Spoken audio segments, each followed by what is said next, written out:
जानते हो उनके एक जाम की कीमत में तुम्हारे पूरे गांव की नालियों में शराब बह सकती है। इतनी कीमती शराबें थी। कब? जब इसकी हुर्मत का हुक्म नहीं आया था। लेकिन जब हुक्म हुआ शराब हराम कर दी गई है, मुसलमानों ना, हुजूर ने कहा शराब हराम कर दी गई है, तो जिनके हाथों में जाम थे उन्होंने जाम तोड़ दिए, जिनके होठों तक थे उन्होंने वहीं से फेंक दिए, जिनके मुंह के अंदर थे हलक में लेकर नहीं गए, कुल्ली कर दी, जिनके घड़ों में रखी थी उन्होंने मटके के मटके लाके रोडों पे तोड़े। तो जो काफिर थे उन्होंने कहा ये क्या कर रहे हो? कहा हमारे हुजूर ने इसे आज हराम कह दिया है इसलिए हम फेंक रहे हैं। तो बेदीनों ने कहा था फेंकने की जरूरत क्या थी, ये तो कीमती शराब थी, इसे तो कम से कम बेच के पैसे कमा लेते। तो सहाबा ने कहा था तुम नहीं जानते हो हम हुजूर से जान से ज्यादा प्यार करते हैं, जिसे मुस्तफा कहते हैं ये मुझे पसंद नहीं है, वो सहाबा कहते हैं हमें भी वो चीज कतान पसंद नहीं है। वाह वाह वाह वाह। तू कैसे कहता छुट्टी नहीं? तो जरा सोच, वो अल्लाह के बंदे दिमाग से सोच, तू माँ के शिकम में था सब माँ के शिकम से पैदा हुए ना, तो बोल क्यों नहीं रहे? कोई पेड़ पे से थोड़ी टपका है। तुम माँ के शिकम में थे, पूछो इन उलमा से, तो तुम्हारे जिस्म की नशो नुमा खून से हो रही थी, वो खून नापाक था। बताओ वो खून मुंह के जरिए गया? नहीं, वो नाफ के जरिए शिकम में डाला गया। वो नाफ जब बच्चे के पैदा होने के वक्त काटी जाती है, वो नापाक खून उसी नाफ के जरिए तुम्हारे जिस्म में पहुंचाया गया। क्या खुदा इस बात पे कादिर नहीं है कि वो उसी खून को मुंह से भी दे देता? वो चाहता तो उसी खून को हलक के जरिए उतार देता, लेकिन उसने तेरे मुंह को पाक मकसद के लिए पैदा किया, तेरे मुंह को कुरान की तिलावत के लिए बनाया, तेरी मुंह को अपनी बंदगी के लिए बनाया, तेरे मुंह को अपनी तस्बीह के लिए बनाया, तेरे मुंह को अपने नबी के नाम के लिए बनाया, तेरे मुंह को अपने नबी पे दुरूद के लिए बनाया गया। तो उसने इतना एहतमाम किया कि नापाक खून को तेरे मुंह से न डाल करके नाप से डाला। और खुदा के वास्ते अगर माँ के शिकम में उसने तेरे मुंह की हिफाजत की है, तो जमीन पे आने के बाद मुंह की हिफाजत करना अब ये कलमा पढ़ने वाले की जिम्मेदारी है। बहुत अच्छी बात, बहुत अच्छा पैगाम। अगर तुम इसे महफूज नहीं रख सकते तो फिर जहन्नम का इंतजार करो। सही बात। जानते हो वो जो लोग हैं ना जिनकी शबे बारात में भी तौबा कबूल नहीं होती, उनमें एक वो है जो शराबी होता है। पूछो इन उलमा से, उस रात में शैतान भी उम्मीद करता लगता आज मैं भी बख्शा जाऊंगा। जिस रात में शैतान को उम्मीद हो बख्शिश की, उस रात में ऐलान है कि शराबी बख्शा नहीं जाएगा। सोच शराबी से अल्लाह को कितनी नफरत होगी, कितनी नफरत होगी। ये तो नुकसान आखिरत का है। और दुनिया को बता दो जो शराब पीने वाले हैं इनकी औरतें बदचलन होती हैं, जो शराब पीने वाले हैं इनकी नस्लें नाकारा होती हैं, न इनका कोई मुस्तकबिल होता है, न इनका कोई फ्यूचर होता है। अगर चाहते हो नस्लें पाक रहें, अगर चाहते हो औरतों की इज्जतें महफूज रहें, अगर चाहते हो कि नस्ब आला बने, तो शराब छोड़ो।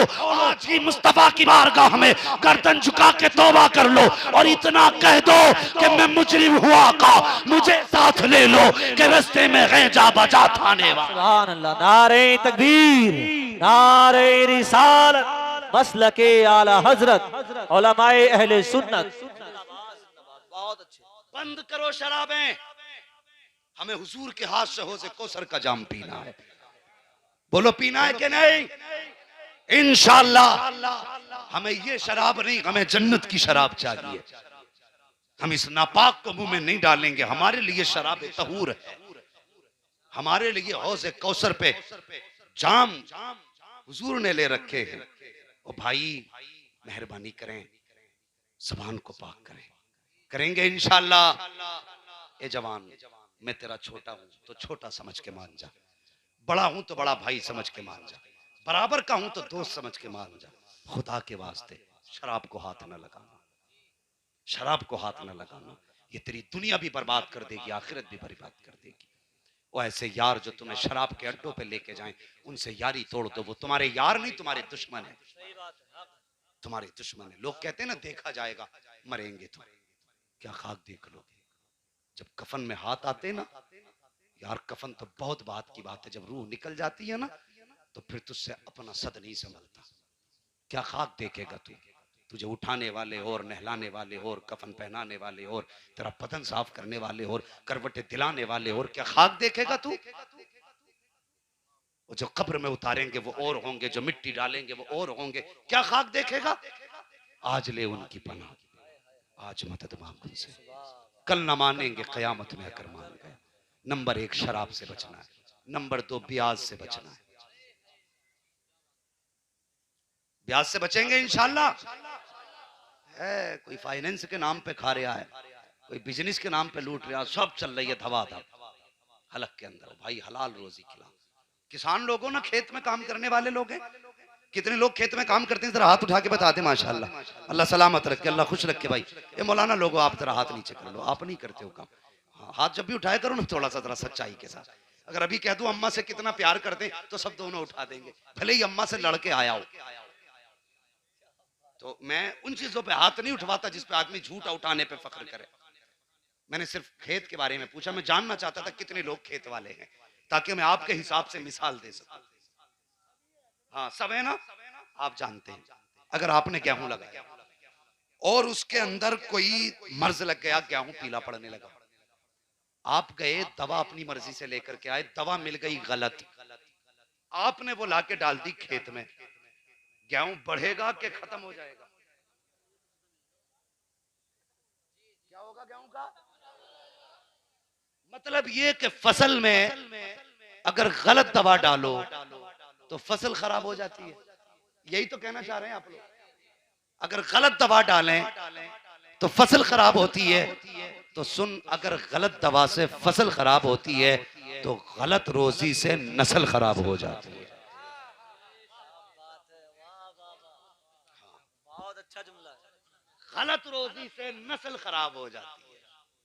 अगर खेती अच्छी चाहिए तो तुम्हें दवा मर्ज के मुताबिक डालनी पड़ेगी, और नस्ल अच्छी चाहिए तो तुम्हें गिजा हलाल खिलानी पड़ेगी। सही बात।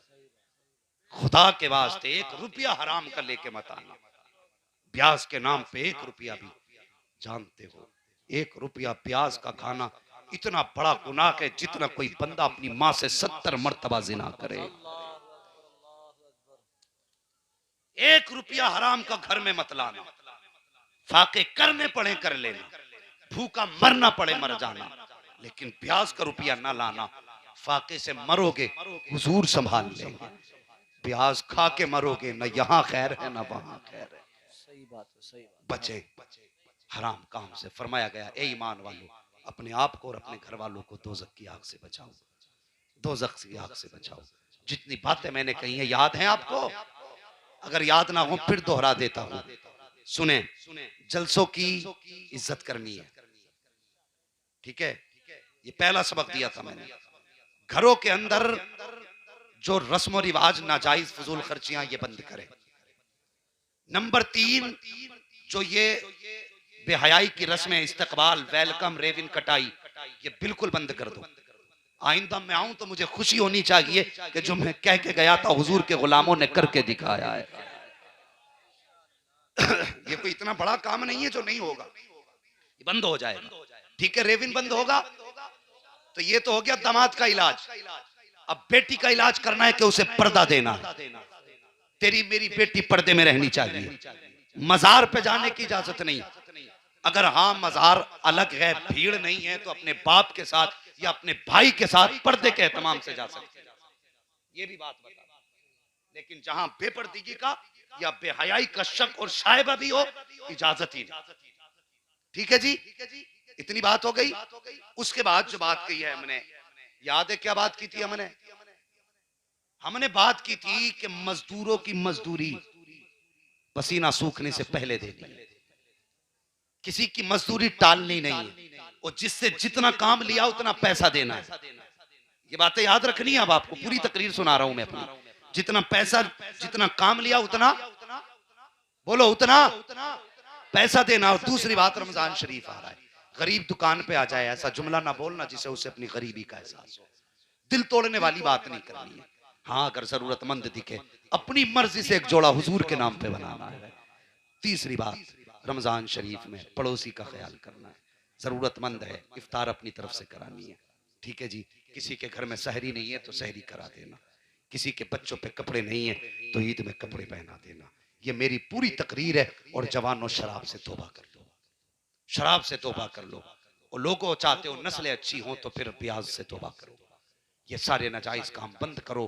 हाँ, अगर हम समाजवादी वाले हो सकते हैं, अगर हम सपाई हो सकते हैं, बसपाई हो सकते हैं, ठीक है, बीजेपी वाले हो सकते हैं, जो हम इन पार्टियों वाले अगर हो सकते हैं तो फिर मदीने वाले मोहम्मदी क्यों हम नहीं हो सकते हैं? हक है, हक हैं? हमें सच्चा मोहम्मदी होना है, ऐसा होना है। लोग हमारा किरदार देखें तो नाम पूछने की जरूरत ना पड़े, दुनिया देख के कह दे मदीने वाले का सच्चा गुलाम जा रहा है। सुभान कुरान कहता है ईमान वालों, अपने आप को और अपने घर वालों को दोज़ख की आग से बचाओ। इंशाअल्लाह हमें अपना भी हिसाब करना है, अपने घर वालों का भी ख्याल करना है। बस ये जलसे नूर जिंदाबाद, पाइंदाबाद। अल्लाह ताला कमेटी वालों को लंबी उम्र अता फरमाए, सेहत व सलामती अता फरमाए। यकीन जाने चंद लोगों ने जलसा कराया, लेकिन इन चंद लोगों की वजह से इतने लोगों को अच्छा पैगाम पहुंचा है। इंशाअल्लाह आइंदा साल फिर ये जलसा होना चाहिए और फिर ऐसा खतीब बुलाइए जो माँ बा मकसद गुफ्तगू करके जाए।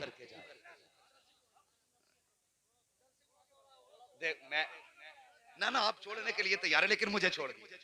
मेरी बात, एक बात मेरी सुन लें। आज मेरी तकरीबन मेरी अब एक बात सुन लेंगे। बस मैंने आपकी बात सुन ली, अब मेरी एक बात सुन लेंगे थोड़ी सी। ए भाई जरा बैठे, एक मिनट बैठ जाओ, बैठे। बस एक बात सुन ले। आज तकरीबन मेरी ये 62वीं तकरीर है नॉन स्टॉप, बिला नागा। मैं इतना थक चुका हूं कि आराम चाहता हूं। ये आपकी मोहब्बत है। मेरा इरादा 1 घंटा बोलने का था, लेकिन जब आप लोगों का जज्बा और प्यार देखा, मैंने खुद आधा घंटा बढ़ा दिया है, आधा घंटा बढ़ा दिया। अगर आपने 4 महीने इंतजार किया है तो खुदा की कसम हमने भी बड़े लंबे लंबे सफर करके आपके यहाँ पहुंचे ना। मेहरबानी करें, देखिए मैं इतना थक चुका हूं कि मैं बस मजबूर ना करें, मैं बोल देता, मुझे कोई दिक्कत ना थी बोलने में। इंशाल्लाह कभी फिर आऊंगा ना तो बाकी गुफ्तगू कर जाऊंगा। और ये देखिए, एक ही वक्त में सारी बीमारियों का इलाज नहीं हो सकता है। हाँ, सारी बीमारियों का इलाज नहीं हो सकता। आप अस्पताल भी जाएंगे ना तो देखेंगे दिमाग का डॉक्टर अलग होता है, दिल का अलग होता है, फेफड़ों का अलग होता है, गुर्दों का अलग होता है। और अगर ऑलराउंडर भी होना तो पहले दिमाग का करेगा, फिर गुर्दों का करेगा, फिर दिल का करेगा। अलग अलग इलाज करके पूरा मरीज ठीक कर देता है।